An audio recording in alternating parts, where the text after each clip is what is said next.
जो जन मेरी शरण है ताका हूँ मैं दास, और गेल गेल लाग्या फिरूं जब तक धरती आकाश।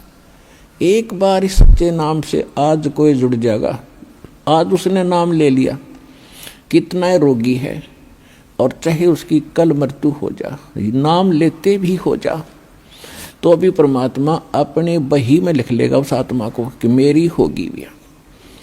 अपने आत्माओं हमने असंख्य जन्म बर्बाद कर दिए, असंख्य जन्म मनुष्य के खो चुके हो आप। ये पहला शरीर नहीं जागा जो आज आपका जाने वाला है, मान ले कभी भी। ये तो असंख्य बर्बाद हो लिए, तो कपड़े हैं, कुर्ते पजामे हैं, तो आपकी शरीर बॉडी ऊपर का, और इस नाम के लेते ही आपके कई सैकड़ों कुर्ते पजामे खूटियां व अलमारी में रख दिए जाते हैं। मनुष्य आज आपको नाम लेते ही, और चाहे अगले पल मृत्यु हो जाती है।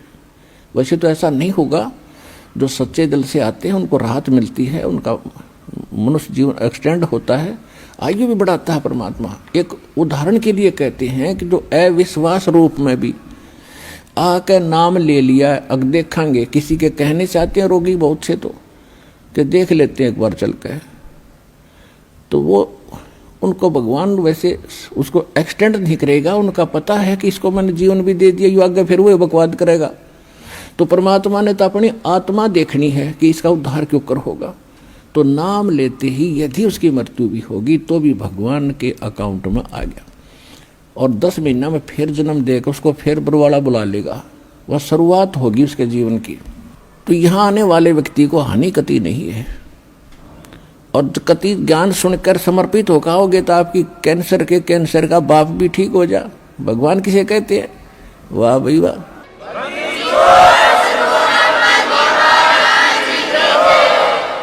यहाँ पर कम से कम लाखों भक्तों के कैंसर तक के रोग ठीक हो चुके, जिनने समर्पित भाव से परमात्मा पर विश्वास करके नाम लिया और मर्यादा निभाई। क्योंकि दुखी आदमी मर्यादा खूब निभाता है, सुखी तक गड़बड़ कर देता है, समाज को गणा देखे। उसने तो अपनी जान दिखाई देती है, तो उस पर जल्दी राजी हो है भगवान, जल्दी प्रसन्न होता है, उसका जीवन भी बढ़ावेगा और उसको रोग से मुक्त भी करेगा।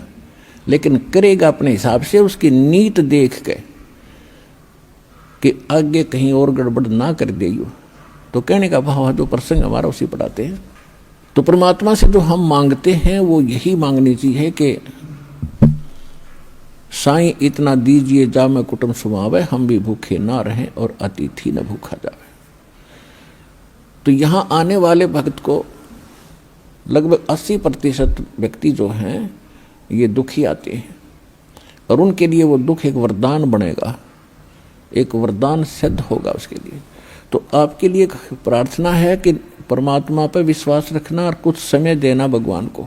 आज जो प्रसंग चल रहा है कि सतयुग में आपने लाख वर्ष का जीवन भी प्राप्त हुआ, और वो भी थोड़ा लग गया, मरने लगे जब ने सोची और भी भगवान थोड़ा सा समय दे दे।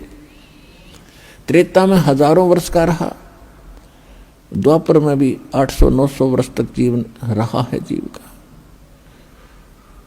और कलयुग में अब 60-70-80 वर्ष हम मुश्किल से जी पाते हैं, 90 वर्ष हद कोई पकड़े मुश्किल से। अरे इसको थोड़ा मानना है कोई बड़ी बात नहीं, हमने लाख वर्ष का भी जीवन थोड़ा माना और वो भी अंत हुआ। ये जीवन तो अंत होगा ही होगा, ये तो फाइनल समझ लो, तो आपने पता है इस बात का। लेकिन मरना हम चाहते नहीं, वो बात अलग है कि अभी नहीं, अभी नहीं। जो मर चुके हैं वो भी ये सोचा करते अभी नहीं। कति स्वस्थ व्यक्ति और खूब फैक्ट्री लाग रही, लाखों करोड़ों अरबों रुपए की कमी नहीं, अपने ही हेलीकॉप्टर से मृत्यु को प्राप्त हो गया एक्सीडेंट होने से, और अब क्या बनेगा? गधा बन के घूम रहा होगा। मृत्यु वो भी गया, या मृत्यु कोई अचंभा नहीं है, ये तो यूनिवर्सल ट्रूथ है। लेकिन इस मृत्यु को से बचने के लिए अब तरीका है, मालिक की शरण में आओ। कबीर ये तन जाएगा, सके तो ठहर ला, एक सेवा कर सतगुरु की, फिर गोविंद के गुण गा। कबीर साहब कहते हैं ये मनुष्य जीवन तो सबका जाना है, और समय पर जाओगा, जितना आपको प्राप्त है उससे अधिक नहीं मिलेगा।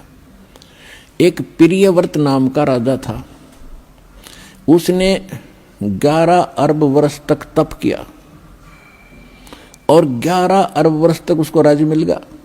तप से राज्य प्राप्त होता है।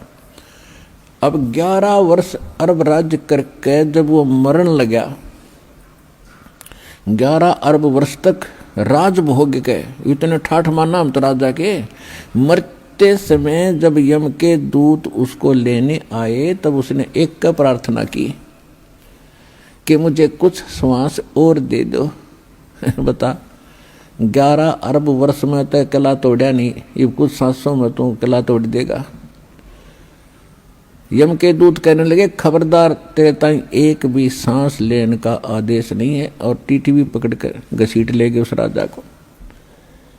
और यहां परमात्मा क्या कहते हैं, जम जो राजा से डरे और मिट कुर्ब के लेख, अदली असल कबीर हैं ये कुल के सतगुरु एक।